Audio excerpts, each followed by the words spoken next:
Among the uncounted millions of illegal immigrants, hundreds of thousands of children cross the U.S. border without their parents. They're exploited, labor, sex, any kind of exploitation is available, and they have no name, no number, no identity. They are the perfect victim. A government program funded by your tax dollars is supposed to keep track of them and find safe sponsors, but a shocking report shows many simply disappear. From the end of World War II through the Cold War, the U.S. detonated nearly 1,000 nuclear devices in the Nevada desert. We're downwinders. That means we are survivors of nuclear tests that the government conducted in the desert of Nevada. We look at the lethal legacy of the nuclear age.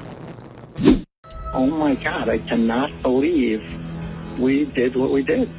It is said the first casualty of war is the truth. In many ways, it was the same during the COVID pandemic. What do you say to those who say the things that you talk about are just too dangerous? We can never get to a place where we say, the truth is just, you can't handle the truth. This week, a conversation with Del Bigtree on media and censorship.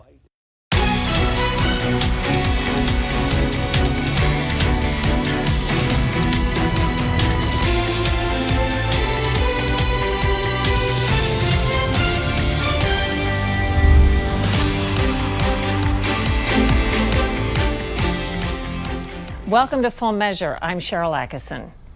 Donald Trump was elected in part on the promise of ending the border crisis that's brought in a record number of illegal immigrants, including huge numbers of children. In August, the Inspector General seemed to confirm the worst, issuing an urgent report saying the government has lost track of more than 32,000 of these children over the last 5 years. Some have been trafficked into the hands of criminals and gangs. Today, we hear from a whistleblower who says the government has been sending vulnerable kids to live with sponsors vetted through little more than an honor system. The implication of what you're reporting is that the federal government is using taxpayer money to facilitate the end of the trip for the human traffickers. Yeah, I mean, it's nothing less than taxpayer-funded child slavery, nothing less. Deborah White is a federal whistleblower. In 2021, she took an emergency assignment helping process the masses of unaccompanied immigrant children flooding illegally into the U.S. as President Biden took office and the border crisis exploded. Do most of the kids that were coming across without a parent, do they have the name of somebody they already know is in the U.S. that will either take them or sponsor them? Is that a relative? How does that work? Yes. So typically the children will come with information either pinned onto them. It can be Sharpied on their arms sometimes, notes, but all of that information is then taken by the Border Patrol and then put into their systems over at Border Patrol. Is the goal that the federal government then tries to get those children to the place that's written in Sharpie or pinned to their clothing? Correct. That's where we would do the vetting of the sponsor, right, to ensure that they were who they said they were. But this is all a self-certification process, right? Okay, so the kids are going to illegal immigrants or undocumented people here? Yes, that's correct. Where is the protection to make sure that you are not, as a federal agency, facilitating the trafficking of the child into the hands of somebody who's mistreating them or even a pedophile ring? And that's the crux of the matter, is that we didn't have that ability. She says the Biden administration halted DNA tests that tried to at least ensure the kids were going to a relative. As she tried to do due diligence, she says she uncovered many suspicious indicators of child trafficking, such as not just one or two children being sent to supposed sponsors in the same location, but hundreds. When you have, 329 children and counting going to, 2 buildings, right? And you can't physically house all those children, then you've got a serious problem on your hand. Then you've got something criminal. Is that how many kids were doing? So yeah, that was in a case in Houston, Texas. Yes, 329 and counting. She says one anxious boy confessed to her why he was pressing to be sent to his requested sponsor so quickly. He owed money, right? And if he didn't get to his sponsor and get to pay back that money, he was very fearful that something would happen to his family, specifically his father. Because How did a kid become in debt? That's because the cartels. I mean, we know these kids don't make it to the southern border unless, you know, there's a coyote, a guide, right, that brought them that far, and that the cartels are paid for passage, right? We know that that's typically what happens. And so that's how he came about to say, yes, I do owe about, I think it was $2,500.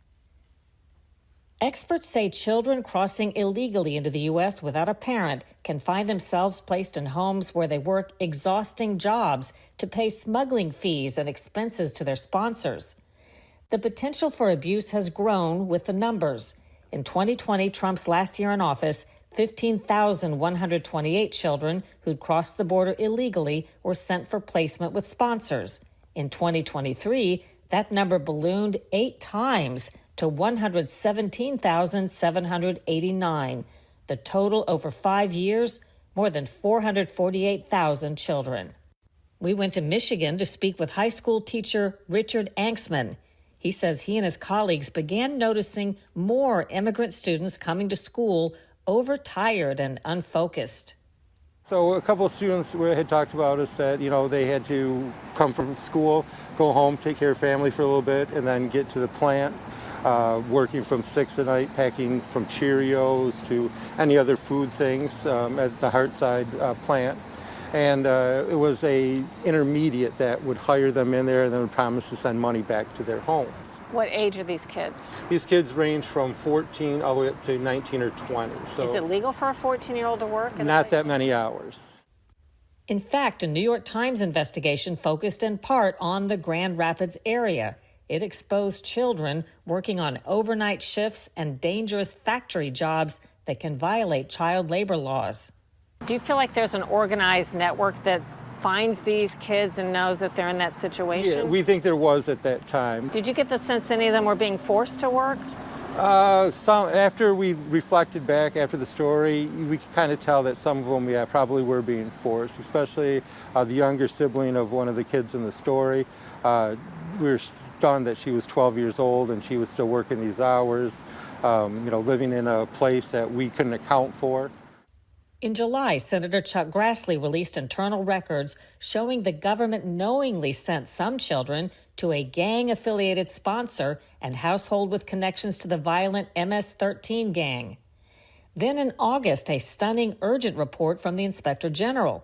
It said the government was not able to account for more than 32,000 children who'd entered the U.S. illegally over the last 5 years. Thank you, Mr. Chairman. Thank you. At a hearing last year, Tim Ballard also sounded the alarm. He's a former federal special agent on a task force on internet crimes against children. A child can be sold up to 20 times a day, 6 days a week, for 10 years or even longer, depending when the abuse began. Would you agree that this is probably one of the worst human trafficking events of your lifetime? Right now? Absolutely. They don't have a home. Maybe they have a sponsor, but guess what happens to them? Well, they're exploited, labor, sex, any kind of exploitation is available, and they have no name, no number, no identity.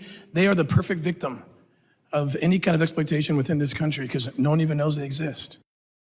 White says she and a colleague were discouraged when they tried to get to the bottom of what was happening in 2021.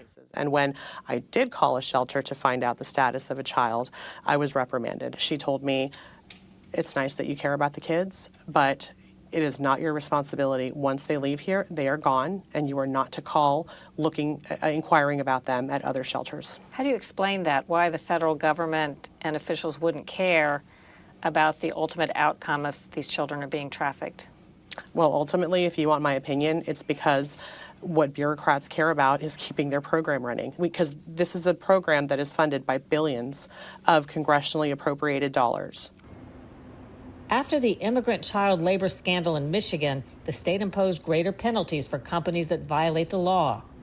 Last year, 10 Republicans in Congress proposed a bill requiring stricter and more extensive background checks of sponsors and every adult in the house. Also, periodic visits and no children placed with other illegal immigrants unless it's a relative or legal guardian. But there's been no action. We're the United States of America. We have to do better than this. This is absurd, and it's a stain on our nation. It is literally taxpayer-funded slavery, and it has to stop. The companies accused in the Michigan scandal promised investigations. The Labor Department opened investigations too.